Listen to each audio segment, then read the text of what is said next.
นนี้เอ็นยืดตัวผู้เหรอคะรู้ได้ไงเจ้าอันนี้ก็บอกเอ็นมันอยู่เนี่ยไหน อันนี้เขาบอกพี่ที่บอกว่าเอ็นยืดตัวผู้นะคะ อันนี้ใช่ไหมนี่ตัวนี้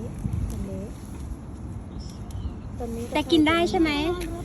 ก็ไปทำยาลองเซิร์ฟดูอ๋ออันนี้ตัวผู้นะคะ เดี๋ยวหาดูเอ็นยืดตัวเมียก่อนตัวเมียไม่มีแถวนี้เหรอพี่อยากให้ดูอันนี้ชอบไม่รู้จักนะพี่ทิพย์บอกหมดเลยค่ะทุกคนเดี๋ยวหาดูตัวเมียก่อนตัวเมียมันอยู่หน้าที่ทำงานเรานู่นมันก็แบ่งกันอยู่เนาะ